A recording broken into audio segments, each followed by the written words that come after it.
You wouldn't want to live in a house that has a hole that big in it, but you do. All the cracks and leaks around your house where the hot air leaks out, they make up a hole that big. And 20 to 40% of the heat that you get out of your furnace or your boiler go out through those holes. So what we'll need to do is we can start any place where two materials move, like the doors and the windows, and we can weather strip those places. Here at the door we'll use a metal weather strip, and we'll use this J-strip. It'll take care of pretty good size cracks. If you have a smaller crack, you might want to use a flat metal weather strip like this.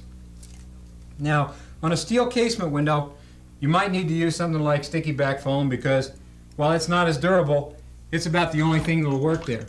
We'll put a nail up at the top, and then we'll straighten it out, make sure that there's no kinks in the weather strip, and put a nail down at the bottom. Add the rest of the nails all the way down, and then finish it off with a nail set. If every one of us would take care of just one door, it would save as much natural gas as 700 natural gas wells.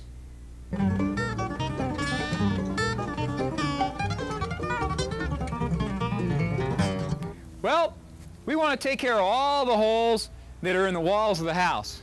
And what we're going to take care of is the ones between different kinds of materials, between brick and wood and stuff like that.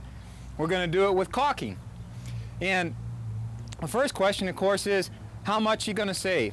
Well, for every crack that's as wide as a quarter, if you can put that quarter in there, every single foot of crack that's that long, you're going to save $1/4 a year on your natural gas bill. And how much is it going to cost? Not very much. A tube of caulk's probably going to cost you $3, $4 maybe. And how long is it going to last? Probably 20 years.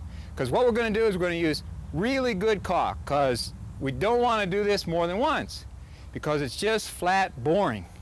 And I don't want to come back and do it again next year. So I'm going to use silicone. I'm going to use silicone that'll bond to both brick and wood.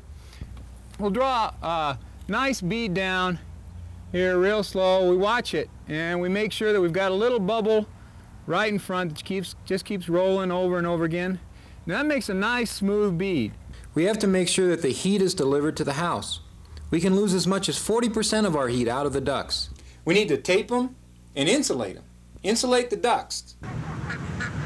No, not ducts. Ducts. These. Insulate the ducts.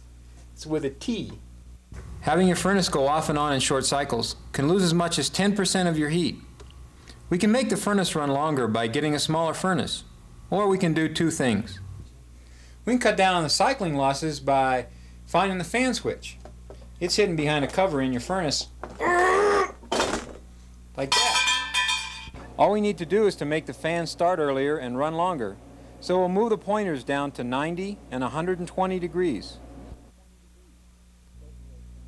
We also ought to adjust the anticipator. The anticipator is part of the thermostat that turns off the gas valve early. And if we move it to longer cycles, it just shuts it off later.